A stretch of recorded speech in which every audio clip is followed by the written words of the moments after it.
I'm Vinnie Politan. The subject of my investigation is the death of Boston police officer John O'Keefe and the dramatic retrial of his girlfriend Karen Read. It's a retrial where both the prosecution and defense have altered their strategy and their witness lists. Here's the story. Boston police officer John O'Keefe was found dead in the snow outside of 34 Fairview Road in Canton, Massachusetts on January 29, 2022. His girlfriend Karen Read is now on trial for second-degree murder, accused of backing her SUV into O'Keefe and leaving him to die during a blizzard. The prosecution argues Karen Read, intoxicated and enraged, struck John after an argument and fled. But the defense claims a darker truth, that John O'Keefe entered 34 Fairview, owned by Brian Albert, a Boston police sergeant, and was fatally injured inside before being staged outside. Albert, whose home was the site of the gathering that night, has come under scrutiny. The defense alleges a cover-up involving powerful connections and missing surveillance footage. Despite being a central figure, Brian Albert has not been charged or called as a prosecution witness. Likewise, another law enforcement member present at 34 Fairview, Brian Higgins, has not been called. Higgins was linked romantically to Karen Read and was texting her the night John died. The trial hinges on this tension, whether Karen Read is a scorned killer or a scapegoat in a case tangled in police loyalty and conflicting forensic evidence. There is a lot at stake here in this case, a lot, because it's the reputation of law enforcement because of the allegations of the cover-up and Karen Read and the rest of her life. So this is a big deal at this point. Well, at one point was a very normal type of case, has taken on a life of its own. Now, as I mentioned, part of this case from the beginning has always been from the defense saying there is a cover-up, that the actual people who committed this crime were people inside the house. And through pretrial litigation, the defense was limited to, if they developed the evidence, pointing the finger at two people, both named Brian. Brian Albert, Brian Higgins. Let's talk about Brian Higgins. New evidence in this retrial linked to Brian Higgins, and the jury has seen it. It's video. Sergeant Buchanan on the witness stand describing some of the video of Brian Higgins, who's an ATF agent who has an office in the Canton Police Department, was at the bar at the waterfall with John O'Keefe, had been texting Karen Read that night, went to 34 Fairview afterwards, and then apparently went to the Canton PD. Let's take a look. Did you see a car pass in front? Yes, sir. Okay. What kind of car did that look like to you? It looked like a two-door Jeep Wrangler with a plow on it. Did you, during the course of your investigation, learn whether or not anybody associated with your investigation had a two-door Jeep Wrangler with a plow on it? Yes. Who is that? Mr. Brian Higgins. What about the time? The timestamp reads 1/27/41. Do you see a date? Yes. What is that date? 1/29/2022. Do you recognize the person in this video? It appears to be Mr. Brian Higgins. Okay. And what is he wearing? Describe it for the jurors. Black sweatshirt with some sort of logo on the front. It appears to be blue jeans and shoes with a white trim. Okay, so Brian Higgins was connected to Karen Read romantically, was at the Waterfall Bar where she was with her boyfriend John O'Keefe, the victim in this case. He went to 34 Fairview, the house where John O'Keefe ended up dead on the front lawn of. He was called in the first trial. He is also one of two people that the defense has been cleared to point the finger at if, in fact, they developed the evidence against him during the course of the trial. Which brings us to the first question in our investigation. And this is a little surprising as we're sitting here. Why hasn't anyone called Brian Higgins? I'm not talking about a butt dial. I'm talking about calling it to the witness stand. Why hasn't anyone called Brian Higgins? let's bring in our guests who are going to help us answer this question. Former prosecutor Margaret McLean. She's also host of It's a Crime with Margaret McLean, a great podcast, and Massachusetts trial attorney. You recognize him from that huge case in Virginia involving Johnny Depp. He won that case. Wayne Dennison. Great to have you both here. Margaret, why hasn't anyone called Brian Higgins? Let's start with the prosecution. Why haven't they called him? There's no real reason to call him. He was the motive in the first trial. It was the motive. Here's a legal strategy by Hank Brennan. If he doesn't call Higgins on direct, then that means the defense can't cross-examine him. So then it's up to the defense whether to call him as a witness, and it's much harder. So Higgins would be an uncooperative witness. So it's much harder to perform a direct examination of an uncooperative witness.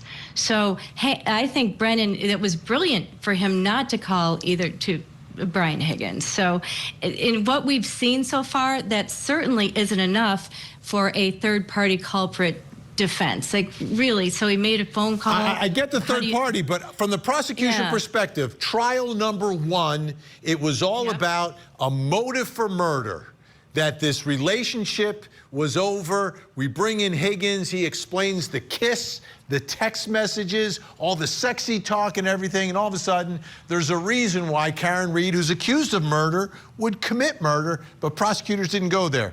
So let's go on the other side here, Wayne. Let's talk about the defense. Take a listen to this testimony from last year that this jury is not hearing. In September of 2022, you were served with a preservation order for your phone, were you not? Yes. After September of 2022, you never received anything in writing that canceled or lifted that preservation order, correct? That's correct. After September of 2022, you made the decision to dispose of your phone without consulting anybody about the decision to throw out your phone, correct? Yes. Okay, Wayne, the defense has argued pretrial litigation. Higgins and Albert, they wanted to include Colin Albert. Judge said no way. Destroyed his phone. That was powerful evidence first time around. We were wondering, why would someone destroy their phone? And there he is. And then this year, there's new video of him actually on the phone or holding the phone up to his ear. I don't know what he's doing. Maybe he's talking to someone. Maybe he's checking voicemail. I don't know. But why would the defense not call him? Well, that effective cross-examination you heard was effective largely because it was cross. And it would be much harder to get that testimony or any close to the impact of that testimony if you're limited to who, what, why, where, and how as the manner in which you ask the questions.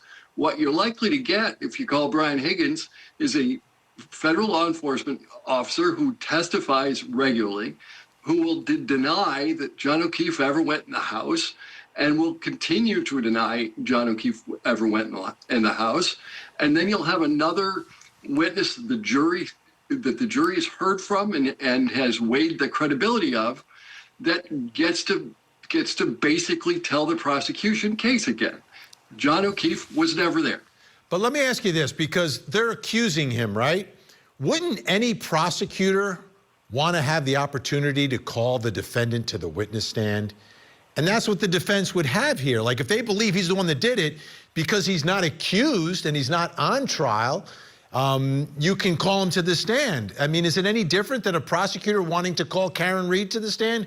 And wouldn't they, even if it was just direct examination? My sense I think is it would that, be. Go ahead. Wayne first, and then Margaret follow up. Yes.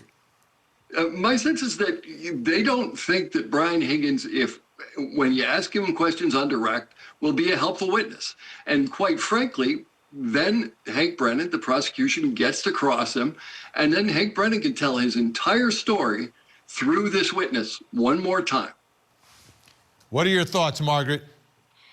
Actually, that's exactly what I was going to say. I think there's a great chance that calling Higgins could really backfire on the defense, and they didn't want to take that chance. All right, let me play one more thing for you. And this was one of those pieces of evidence that I thought cut both ways last year. Let's take a listen to Brian Higgins talking about, you know, him and Karen. The defendant kissed me. And how did she kiss you? Not like a friend. Lip to lip, is that fair to say? Yes. Like a romantic kiss? That's the way I interpreted it. I was physically attracted to her, yes. Sexually attracted to her was my question. Well, I think in the text I said, you're hot. Okay. So my question again, Mr. Higgins, you seem to not want to answer my question. My question is, were you or were you not sexually attracted to my client? Yes. The real deal was what? What did you mean by I want the real deal? Like a relationship. Okay, let's get out of the strategy world and just get into the world of the jury.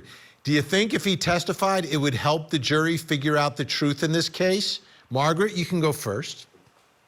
Oh, I think that I've said all along with Karen was in a serious relationship. She's living there with his kids for the most part.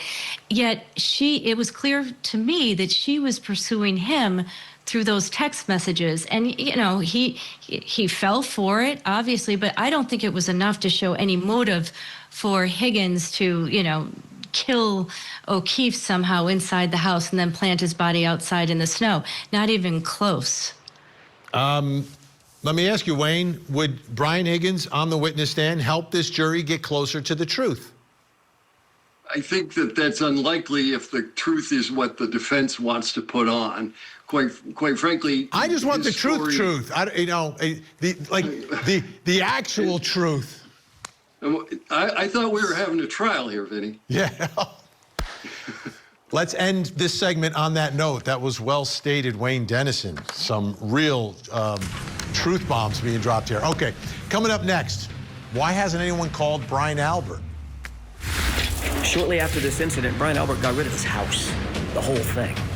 Just sold it. His childhood home, a home that had been in the Albert family for generations. He literally sold it. Lori Daybell, doomsday cult mom, convicted killer, and now defendant in yet another high-profile trial. She didn't really care who she hurt. This time for the attempted murder of a former family member. Just makes you sad. And again, she's representing herself. What about the same problem? Are you done? Or are you just going to keep... Will this be the final chapter in the saga Of the doomsday cult mom. The Lori Daybell Conspiracy Trial. Live coverage weekday mornings. Only on Court TV. Brian Albert. You met with Brian Albert? Brian Albert showed up. When I stood there with Brian Albert. That you contacted Brian Albert and the blood alcohol level of Brian Albert by Brian Albert to search the house. You know Brian Higgins. Brian Higgins. From Brian Higgins. It was Brian Higgins, Chief. Brian Higgins. Determine the blood alcohol level of Brian Higgins. Brian Higgins? As Brian Higgins. Did you become friendly with Mr. Higgins? Okay, so people have been mentioning the names of Brian Higgins. We talked about him, and Brian Albert. Brian Albert is the owner, or was the owner, of 34 Fairview Road at the time that John O'Keefe was found in his front yard dead. So he's the homeowner of the property where the victim was found dead. Take a listen to Alan Jackson in his opening statement talk about Brian Albert. The evidence will make you question, why did Albert and Higgins speak at 2:22 a.m. and why did they both try to cover up that phone call? You'll also learn after this incident and within days of one another, both Brian Higgins and Brian Albert, both police officers, both trained investigators, got rid of their phones. Both of them. And what else you'll learn, Brian Albert got rid of. Shortly after this incident, Brian Albert got rid of his house, the whole thing. Just sold it. His childhood home, a home that had been in the Albert family for generations. He literally sold it mere months after this incident. Dog rehomed, phones destroyed, house sold. You'll learn that all these things happened shortly after the incident where John O'Keefe was found unresponsive and dying in Brian Albert's front lawn.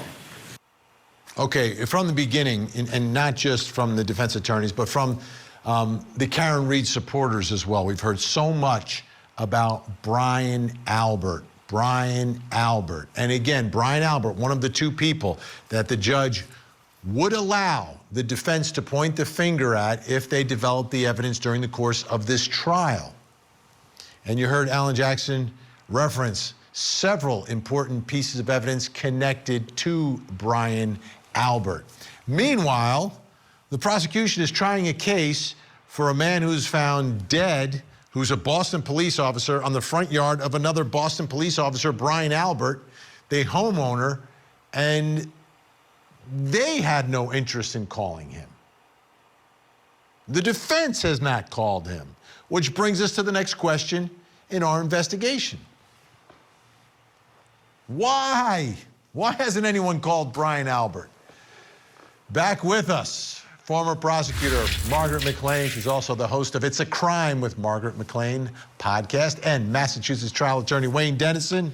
Wayne, why hasn't anyone called Brian Albert? Let's start specifically with the defense. You want to develop the evidence. You want to point the finger. You believe he is responsible. He's the homeowner. Why haven't they called him? The defense is taking the risk that they've put in enough evidence that the jury might itself speculate as to Brian Albert without having the risk of putting Brian Albert on the stand, where he will again deny O'Keefe's presence in the home, where his testimony again will have to be in as a direct testimony. And quite frankly, the Brian Albert issue is a little more concerning for the defense, because that opening statement that you saw, I think of those as a series of promises that you're making the jury. And I don't think he's going to be delivering on some of the promises he's made. Yeah, no, I don't think he can. I think he's gotten some pieces of evidence about the dog being, perhaps, I'm not even sure what they've established. Margaret, on the other side, he was called by the prosecution last time. He's the homeowner. He's the owner of the property where the victim was found. Yeah, there's... And saw the victim and the defendant together at the bar, invited them to his house. Why on earth would they not want the jury to hear from Brian Albert? Well, for the same reason, really. First of all, Brian Albert didn't really see anything inside the house. He didn't see the SUV parked outside or anything. So there's no reason for Brennan to call him. But, you know, I really think that Jackson overpromised here. I agree with Wayne on that. And I think I would have called Albert as a defense attorney, because he can testify. You get Chloe the dog, the rehoming of Chloe, selling the house, the butt dials, even Chloe's history of biting other people. So I think it would have tied the testimony of their dog bite expert and today's expert in quite well. But there's a number of areas where Jackson has really overpromised, and that may hurt him in the long run. Now, Kelly Dever, a former Canton police officer, now a Boston police officer, when she testified, mentioned Brian Albert. Let's take a listen.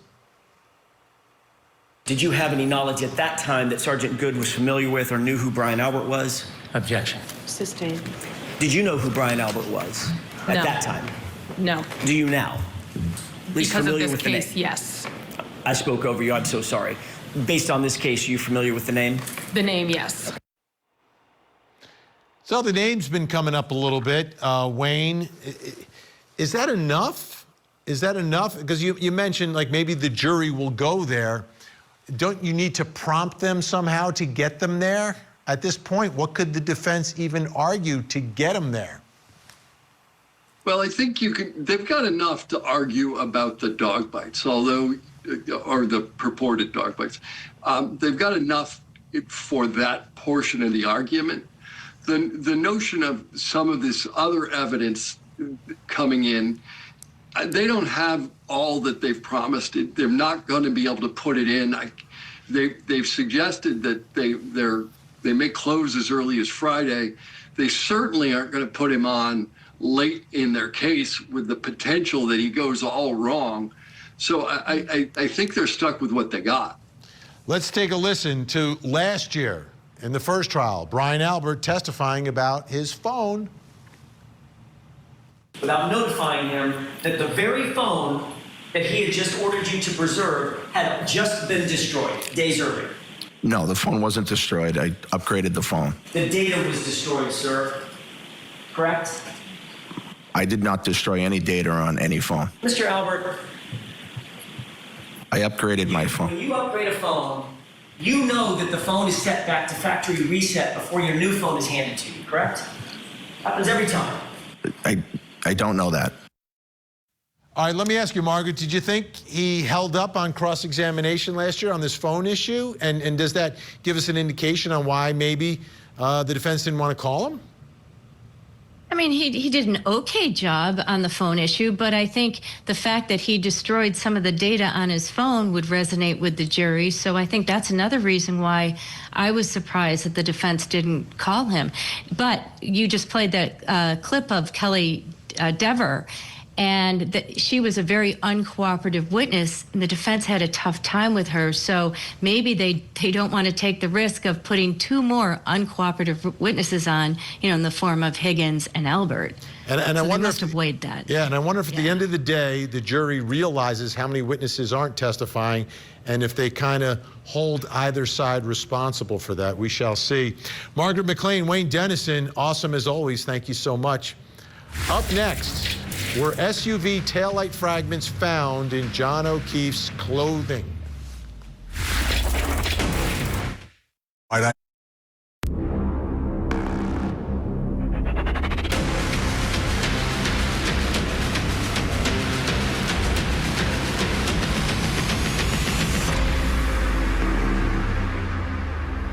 I'm Vinnie Politan. We continue our investigation of the death of Boston police officer John O'Keefe. Prosecutors are trying to convict his girlfriend Karen Reed for murder and are leaning on some potentially compelling physical evidence. Here's the story. Boston police officer John O'Keefe was found dead in the snow outside of 34 Fairview Road in Canton, Massachusetts during a January 29, 2022 nor'eastern storm. His girlfriend Karen Reed now stands trial for second-degree murder, accused of backing her SUV into him and leaving him to die in the cold. The prosecution claims that Karen Reed, after a night of drinking, struck O'Keefe with her Lexus and fled. A key element of their case involves taillight fragments allegedly found on John O'Keefe's clothing and near the scene.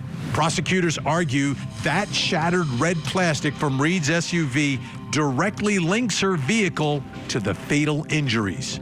However, the defense counters that these fragments may have been planted or resulted from an unrelated object, not vehicular impact. Their accident reconstruction experts contend that crash tests failed to replicate the Lexus damage consistent with striking a person. The fragments and how they came to be on O'Keefe now lie at the heart of a trial marked by conflicting science, fierce cross-examination, and questions of investigative integrity.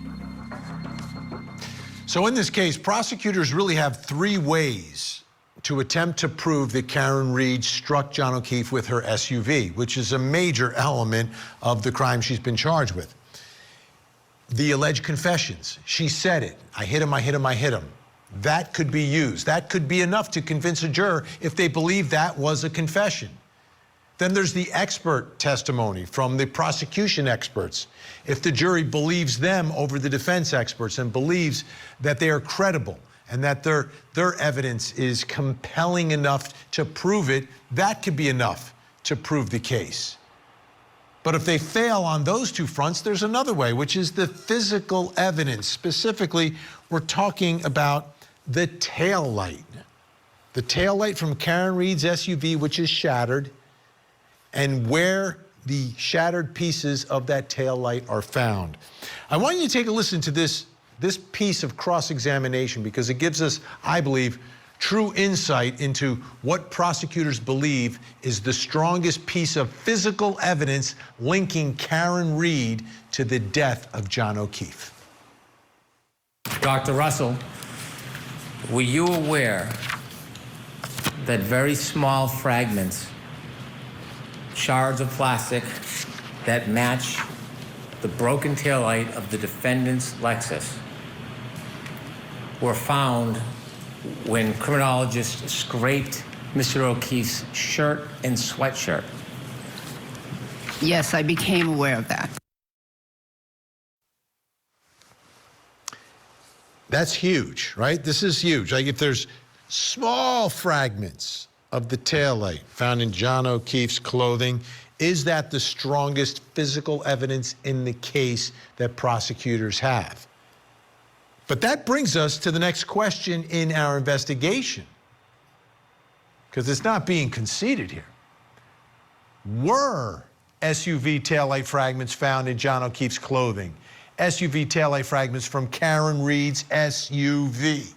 Here to help answer that question, criminal defense attorney Sydney Rushing and Brandy Churchwell, host of 13th Juror Podcast and the Crime Junkie Jury. Great to have you both here. Thank you so much. Let's begin. Let me ask you, Sydney, do you believe that these small fragments were in fact found in John O'Keefe's clothing? I think it's kind of hard at this point. I don't want to sit here and say I totally think that they were right. But I think something that the jury is definitely taking into consideration is when they testified, it was Miss Hanley, when she testified, and she said that she saw some debris in there, and it was super small. And I think the biggest piece she saw was like the size of a grain of rice. And all the other big pieces that they found, how are there not any other big pieces either in his sweatshirt, lodged in his arm, or anything like that? So it begs the question of, well, was there or wasn't there? Because at first she just described this as debris, and then all of a sudden, looking under a microscope, now we say it's a taillight. Let's go and take a listen to some of the testimony from Christina Hanley, the trace analyst here, talking about this debris. This is the photo that I took of the debris that was collected from the clothing items. This is a picture that I took of the red plastic pieces that I removed from the debris. So the red plastic that I sampled from from the debris from the clothing from 7-18.18 was found to be consistent in color, microscopic appearance, and instrumental properties with the portions that I sampled from the red plastic from the taillight. So accordingly, the red plastic from item 7-18.18 could have originated from the red plastic that I sampled from the taillight or from another source with the same characteristics. They could have a common origin, or it could have come from another source with the same characteristics. Right. So in other words, another way to say that, Ms. Hanley, is it may have come from the taillight, may not have. It's a possibility. Okay. Brandy, what do you think?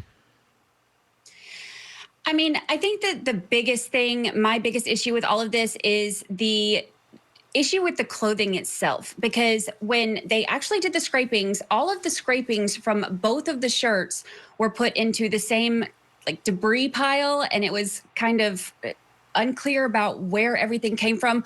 Also, keep in mind, these clothes sat for 6 days on the floor on butcher paper at the police department in the temporary evidence room.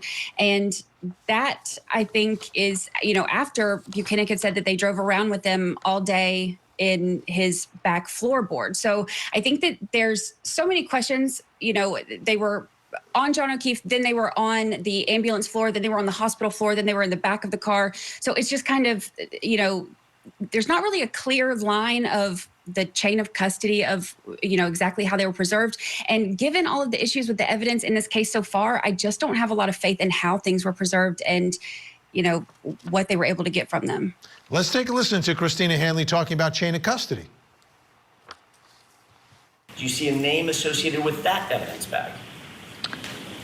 Yes. What name is that?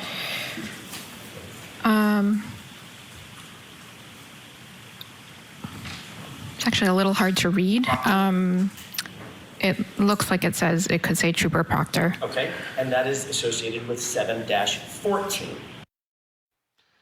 So, Sydney, do you think the defense is going to make a big deal? Is this a big deal if Trooper Proctor is in the chain of custody of what may be the prosecution's strongest physical evidence directly linking Karen Read's SUV to John O'Keefe? I think it's a really big thing because the Commonwealth did not call him in their case in chief. The defense, took the route of not calling him as well. And I think it leaves this big hole where the jury's going to say there's this lead investigator who's had his hands in all these parts. Again, there was the issue with the glass not matching up with anything but his pieces, one of those exhibits. And so you have this investigator, the lead one, and he's not testifying. And I think that that's going to leave a big question mark in the jury's mind. And also remember, they heard from Gallagher, who basically said that they don't even have an evidence log at their police station. So he's like, only 2 people go in there, but they don't have a sign in, a sign out. So there's a lot of things that are going together here that are going to be super problematic for the Commonwealth. Brandy Churchwell, what are your thoughts about how significant Trooper Proctor will be on this particular specific issue, these small fragments that were allegedly found in his clothing?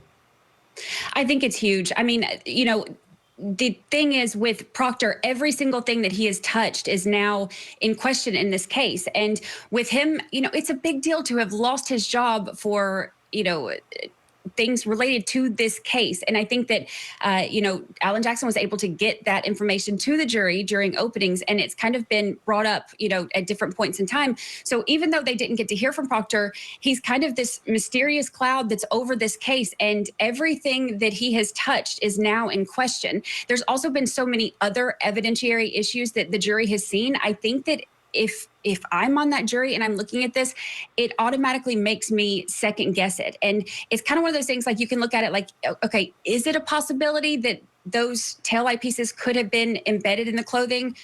Maybe it's a possibility, but you can't convict on a possibility. All right, our guests are staying with us. Still to come, where did John O'Keefe go? Karen Read is in the midst of the retrial of the century. She is factually innocent. She's guilty. There's something wrong in this county. Come at me. John O'Keefe was killed by that defendant, Karen Read. She's the victim of a corrupted investigation that was never about the truth. Another big day here at the Dedham Courthouse. Fight on. Nothing's breaking me, Matt. You'll see it all unfold right here on Court TV. The Karen Read Murder Retrial. Live coverage weekday mornings, 8, 7 Central on Court TV. Did you see John go in the house? I did. You saw him go in the house? I saw John go in the house. Can you describe him going into the house? Which door and how and when? No, I have, though. Okay, so Karen Read says she saw John O'Keefe go into the house, but she didn't testify, so that is not evidence in the case. And there hasn't been a lot of eyewitness testimony that is directly relevant to the accusations in this case. There just hasn't. So what both sides have attempted to do, and really the prosecution, because they have the burden to prove the case, is to take some of the other information and evidence, like the digital evidence from John O'Keefe's cell phone, the text stream data, and they're trying to tell the story of what happened through their experts analyzing this type of data. One of those experts was Ian Whiffen. He's the one who took a look at John O'Keefe's cell phone and his Apple Health data to try to paint a picture for the jury of what John O'Keefe was doing. Take a listen. Yes, around 12:31, 56 or 57 is the start of the health event, 36 steps. How long? How many seconds does that phone move for?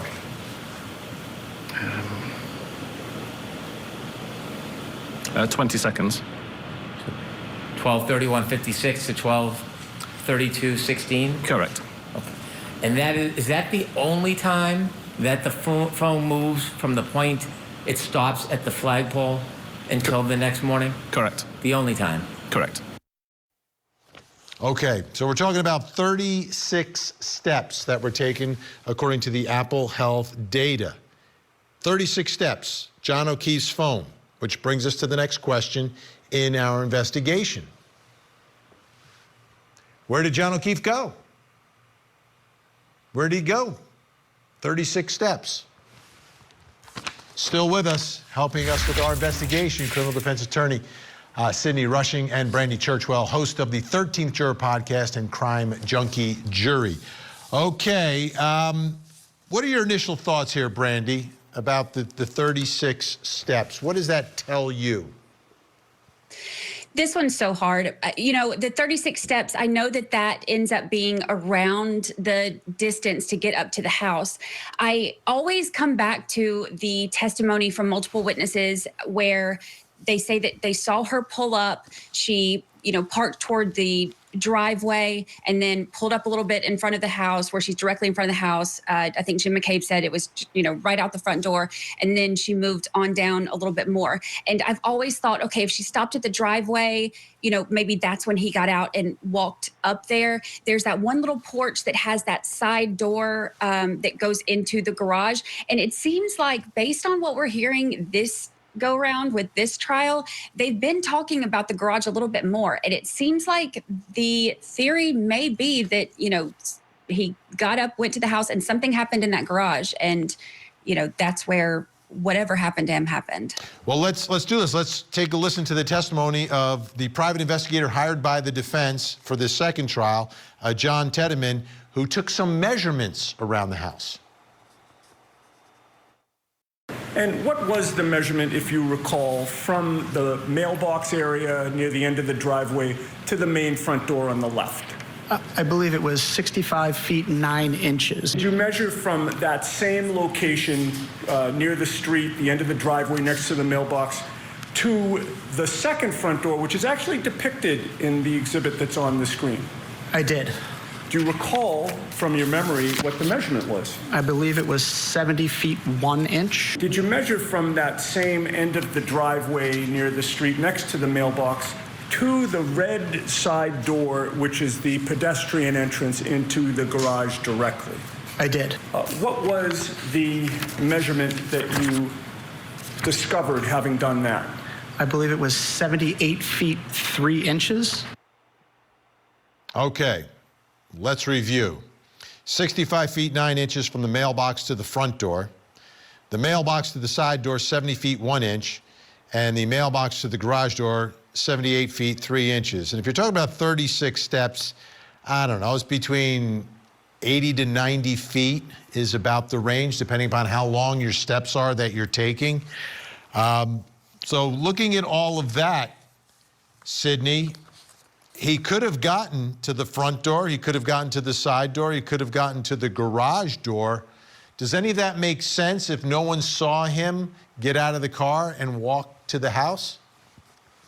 I think it does, because at least with the measurements being there, again, it shows there's a possibility. So the defense is just putting in the, in the jury's ear, like, you're hearing this thing, and like you said, 36 steps is approximately 80 to 90 feet, so it fits within that range. And then on top of that, Whiffen kind of lost credibility when he showed one diagram where he says, look, he couldn't have gone into the house, it was in this green circle. And then when the defense asked him the following day, they showed this other one which showed an expanded area that he also could have been in.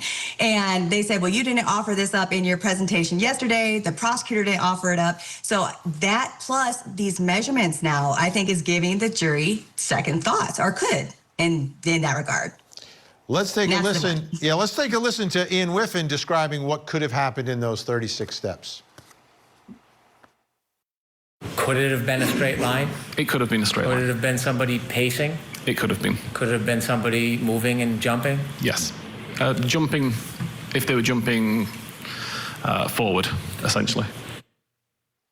You know, you have the same problem here, Brandy, that the defense has, right? No one saw him walk into the house, but no one saw him pacing or walking in circles on the front yard either. And people were looking. People were looking. There was a car that was behind Karen Read as well. There were people coming in and out. No one saw that either. Yeah, I think that's where that extra door kind of comes in. You know, it's kind of been a mystery. You know, they haven't really come out and said this is exactly what we think happened, because I think that there's not really anybody who can tell us exactly what happened. So I think that having that third door introduced this time that goes to the garage has been kind of a little bit of a way to explain some of the testimony about not seeing him come in the house. You know, that garage door that's right there, it's right by that main door, but it doesn't go into the living room area where they were. So if that's where he ended up, if that door was open, maybe if that's where Chloe was, you know, maybe that could explain why he went there and nobody actually saw him. You know, I'm thinking about this and I'm wondering, I'm trying to picture the large circle from Ian Whiffing. And as I recall, it's sort of covered, as you're looking at 34 Fairview, the left side of the house, not so much the right side where the garage was. Here it is. So it does get kind of close to the garage. The outer edge of that circle does in fact reach that door, at least right in that front corner of the garage. You know, the jury's got to put all these pieces together. Is it just me, or is the case more complicated second time around? I think it's definitely more complicated second time around. And I think it's hard for us too, because, you know, we've been so involved in this case for so long. It's hard to kind of back up and think about, okay, what do I know because of last time, or what do I know because of pretrial hearings, and what does the jury know? It's kind of hard to, you know, separate those things. But also I think that as new information has come out, it has made the theories kind of evolve a little bit. And you can see that both sides are going about everything so different this time. So I think it has made it especially more complicated for us, because now we're all trying to keep up with everything changing. Yeah, it's hard to put together the first case and the second case, Sydney. And ultimately, the public wants to figure out the truth as well, right? The jury will tell us, but the jury's getting less information than we all have. We have more information, and does more information equal more confusion is the question. I think that the more information that we have and that we're seeing, it definitely aids us, I think, a little bit in what we're seeing. But I think that this time around as well, there's so many issues. And I think the defense is doing a much better job not, going towards this third party issue, right? What they're doing is what they need to do, which is show the doubt. And that's what they needed to do. And I think they're doing a good job of it. But this case is confusing. Do you know how much these jurors have learned? They're probably going to be experts on, all the equations and calculations and the science behind this. I keep getting all these I just want them to be experts in filling out the verdict form. Because the right, first not guilty, right? The first, well, no, however they fill it out. But the first jury flunked it, right? Because they said they reached a verdict, but they didn't know how to fill out the form. Thank you so much, Sydney Rushing and Brandy Churchwell. Great to have you on the program. Thanks for having us. You know, it's amazing. The longer this trial goes on, the more complicated it seems to get. Both sides have some very compelling evidence and arguments, and that usually makes everyone think that we're set for another hung jury. But this jury knows that this is the second trial. And I think they're going to work extra hard to try to reach a verdict. The question is, what will that verdict be? I'm Vinnie Politan. We'll keep digging for answers as the investigation continues.